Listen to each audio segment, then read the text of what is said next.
सभा के महासचिव पूज्य स्वामी परमात्मानंद जी महाराज, जगत गुरु रामानुजाचार्य पूज्य स्वामी श्रीधराचार्य जी महाराज, जगत गुरु पूज्य स्वामी संतोषाचार्य सतवा बाबा जी, मंच पर उपस्थित पूज्य संतजन स्वामी धर्मेंद्र दास जी महाराज, स्वामी रामचंद्र दास जी महाराज, स्वामी शशिकांत दास जी महाराज, माननीय श्री रामलाल जी, राज्यसभा के माननीय सदस्य और उत्तर प्रदेश के पूर्व deputy CM doctor Dinesh Sharma ji, पूज्य संतजन और भारी संख्या में दिव्य गीता प्रेरणा महोत्सव के इस कार्यक्रम में उपस्थित सभी भगवत प्रेमी उत्साही बहनों और भाइयों, मैं सबसे पहले भगवान श्री कृष्ण की पावन जन्मभूमि और लीला भूमि के प्रदेश उत्तर प्रदेश में दिव्य गीता प्रेरणा महोत्सव के इस आयोजन के लिए आयोजकों को हृदय से धन्यवाद देते हुए परम श्रद्धेय सरसंघ चालक जी का इस महोत्सव में हृदय से स्वागत करता हूं, उनका अभिनंदन करता हूं।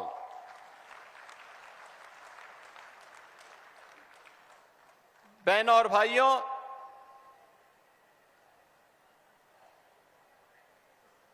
दिव्य गीता प्रेरणा महोत्सव की जब हम बात करते हैं तो श्रीमद् भगवत गीता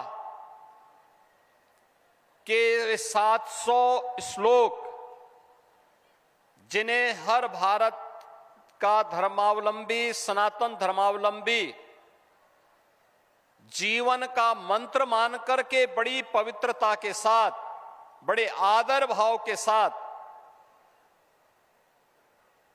उन्हें आत्मसात करने का प्रयास करता है, वह हम सबके सामने 18 अध्यायों की 700 श्लोकों की श्रीमद् भगवत गीता हर सनातन धर्मावलंबी के सामने आती हुई और एक नई प्रेरणा देती हुई दिखाई देती है।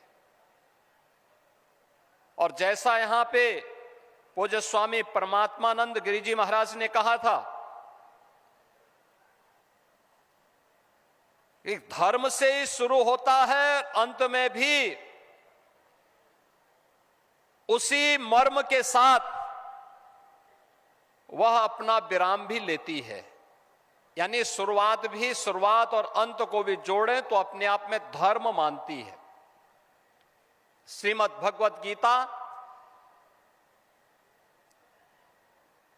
धर्म की वास्तविक प्रेरणा है और भारत के मनीषा ने धर्म को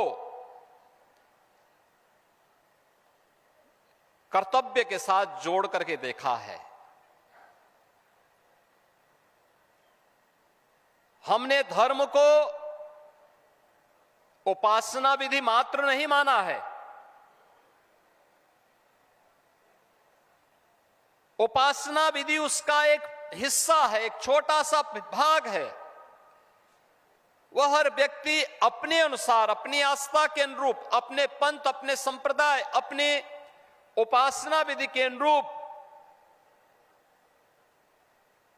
अपने आप को, अपनी आस्था को तय कर लेता है। लेकिन मुख्य रूप से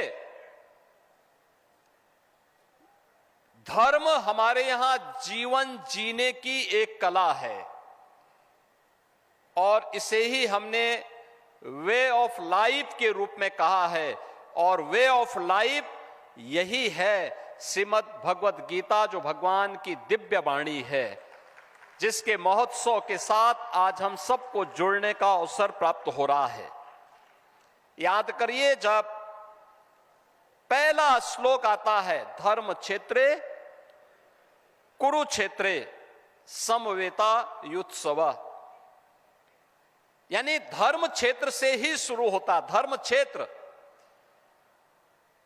दुनिया के अंदर कहीं नहीं होता होगा जहां युद्ध का मैदान धर्म क्षेत्र के रूप में जाना जा रहा हो, लेकिन हमारे यहां हर कर्तव्य को हमने पवित्र भाव के साथ माना है।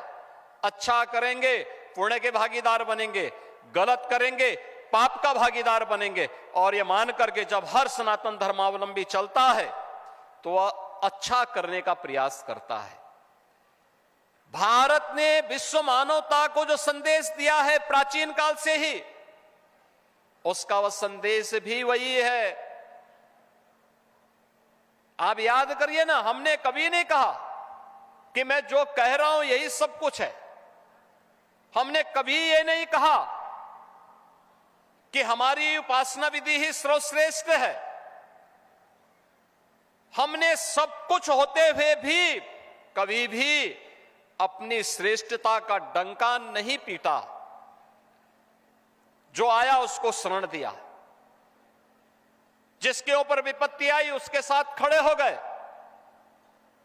जिसके सामने कोई चुनौती आई उसकी चुनौती का सामना करने के लिए सनातन धर्मावलंबी उसके साथ सहयोग के लिए खड़ा हो गया। अन्याय नहीं होना चाहिए, जियो और जीने दो की प्रेरणा अगर किसी ने दी है तो अब भारत की भूमि ने दी है। अयम निज परोवेति गणना लघु चेत साम उदार चरिता नाम, तो वसुधैव कुटुंबकम की प्रेरणा भारत की धरती ने दिया है, दुनिया ने नहीं दिया है। ये भारत की ही धरती देगी। और इसलिए धर्म क्षेत्र को भी हमने, धर्म क्षेत्र अपनी पूरी भारत की धरती को हमने धर्म क्षेत्र माना। तो इसलिए युद्ध का मैदान भी हमारे लिए धर्म क्षेत्र है, कर्तव्यों से जुड़ा हुआ क्षेत्र है। क्योंकि वह धर्म क्षेत्र में जो युद्ध भी लड़ा जा रहा है वह कर्तव्यों के लिए लड़ा जा रहा है। और वही भाव जब सामने आता है, अंत में आप देखते होंगे, अंतिम श्लोक जब आता है, अंत में धृतराष्ट्र पूछ ही पड़ते हैं कि भाई बताओ तो क्या होने जा रहा है इस युद्ध का परिणाम। उसने कहा युद्ध का परिणाम तो पहले से तय है। यत्र योगेश्वर कृष्ण यत्र पार्थो धनुर्धर तत्र श्री विजया भूतिर ध्वार नीतिर मतिर मम, यानी परिणाम तय है। और जो हम मानते रहे हैं,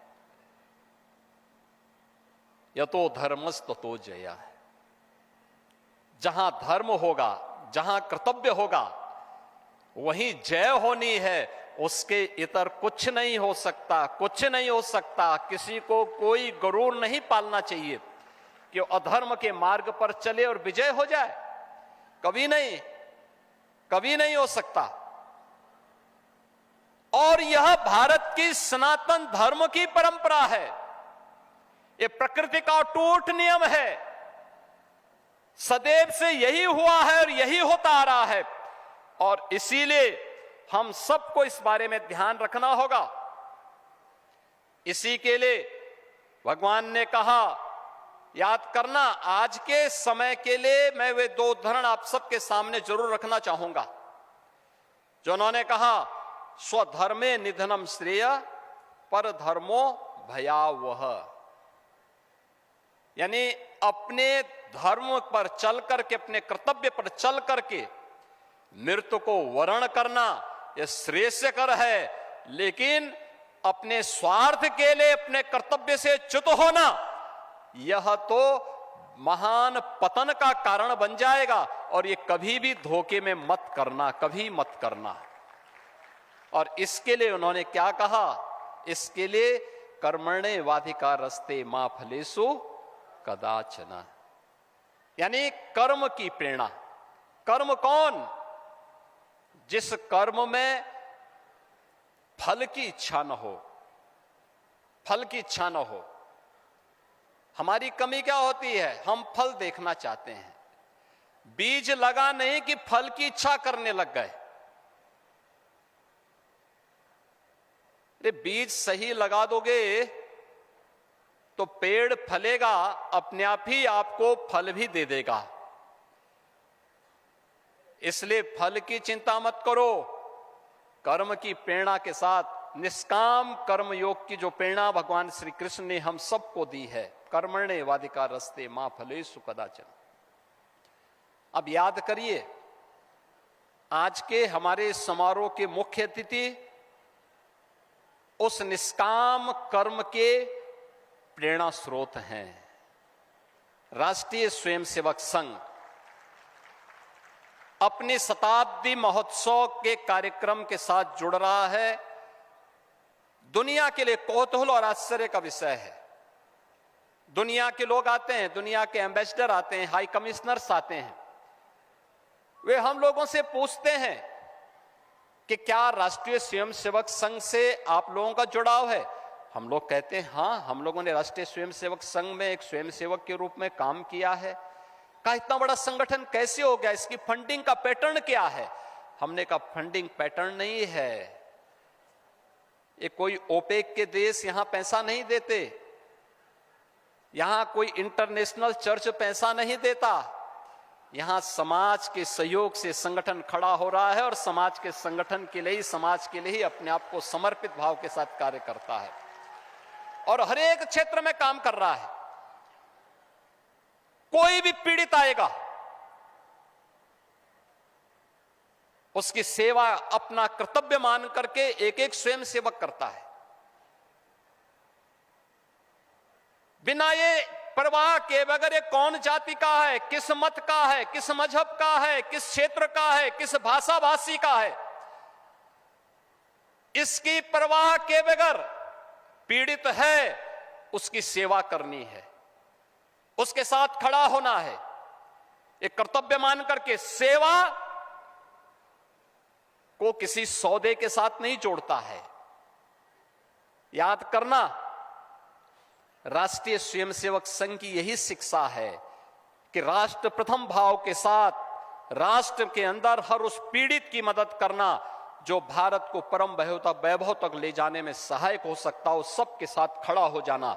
और यही राष्ट्रीय स्वयंसेवक संघ की प्रेरणा है, जिसने सेवा के साथ पिछले 100 वर्षों में कोई सौदेबाजी नहीं की, लेकिन कुछ लोगों ने दुनिया में भी और भारत में भी सेवा को सौदे का माध्यम बनाया है। वे लोभ से, लालच से, दबाव से भारत के डेमोग्राफी को बदलने के लिए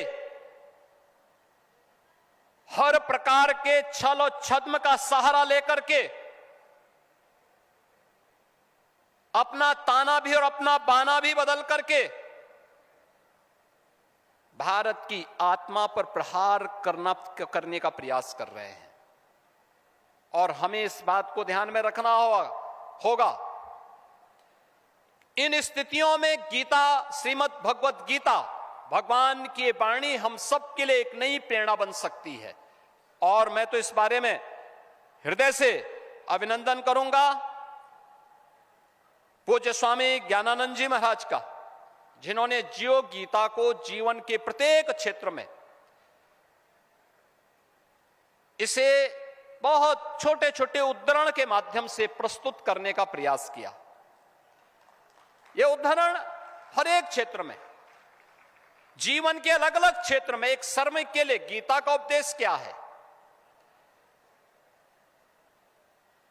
एक किसान के लिए गीता का उपदेश क्या है और उसकी प्रेरणा क्या है,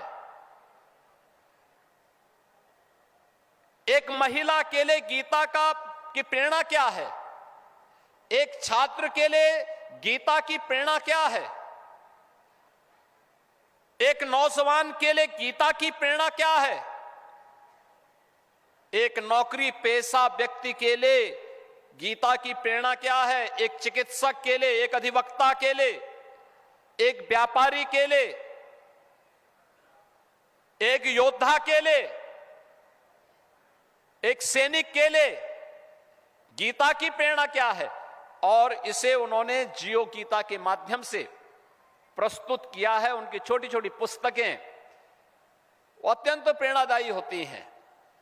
और मैं कहता हूं, श्रीमद् भगवत गीता ये केवल जेल के कैदियों के लिए नहीं, बल्कि 140 करोड़ भारतवासियों के लिए यह एक दिव्य मंत्र है। जीवन में सफलता का मार्ग प्रशस्त करने वाले और जीवन जीने की एक कला का मार्ग है, और इसे हर व्यक्ति को अपने जीवन का हिस्सा बनाना चाहिए। इस विश्वास के साथ मैं आज के इस अवसर पर परम श्रद्धेय सरसंघ चालक जी का इस गीता प्रेरणा महोत्सव में हृदय से अभिनंदन करता हूं, उनका स्वागत करता हूं। उनका मार्गदर्शन श्रीमद् भगवत गीता और जियो गीता के इस अभियान को एक नई ऊंचाई प्रदान करेगा। इस विश्वास के साथ आप सभी श्रीमद् भगवत गीता के प्रेमी और श्रद्धालु जनों को मैं इस महोत्सव में भाग लेने के लिए हृदय से धन्यवाद देते हुए आप सबके प्रति भी अपनी मंगल में शुभकामनाएं देता हूं। धन्यवाद। जय हिंद। तो मुख्यमंत्री योगी आदित्यनाथ के संबोधन को आप सुन रहे थे, जहां पर गीता को लेकर उन्होंने तमाम बड़ी बातें कही, और साथ ही साथ आरएसएस प्रमुख मोहन भागवत भी वहां पर मौजूद है। संघ को लेकर भी किस तरह से संघ इतने समय से काम कर रहा है, क्या विचारधारा है, सभी पर मुख्यमंत्री योगी आदित्यनाथ आज संबोधित करते हुए दिखाई दिए। भारत की डेमोग्राफी को बदलने की कोशिश की जा रही है और भारत के विकास को रोकने की कोशिश की जा रही है। तमाम बातें मुख्यमंत्री योगी आदित्यनाथ ने कही। सीएम योगी आदित्यनाथ ने बड़ा बयान दिया कि भारत की डेमोग्राफी को बदलने की कोशिश देश में हो रही है, भारत की आत्मा पर प्रहार किया जाने का प्रयास किया जा रहा है। सीएम योगी आदित्यनाथ ने तमाम बड़ी बातें इस दौरान कही है। तस्वीरें भी आपको दिखा रहे हैं। भारत की डेमोग्राफी को बदलने की कोशिश की जा रही है, ये बड़ा बयान मुख्यमंत्री योगी आदित्यनाथ ने दिया है। जहां भक्ति है हर शब्द में, कथाओं में छुपे हैं दिव्य रहस्य, और ज्योतिष देता है जीवन को दिशा। धर्म से जुड़ी हर बातों को जानने के लिए हमारे चैनल स्तुति को सब्सक्राइब करें। चैनल पर जाने के लिए इस लिंक पर क्लिक करें।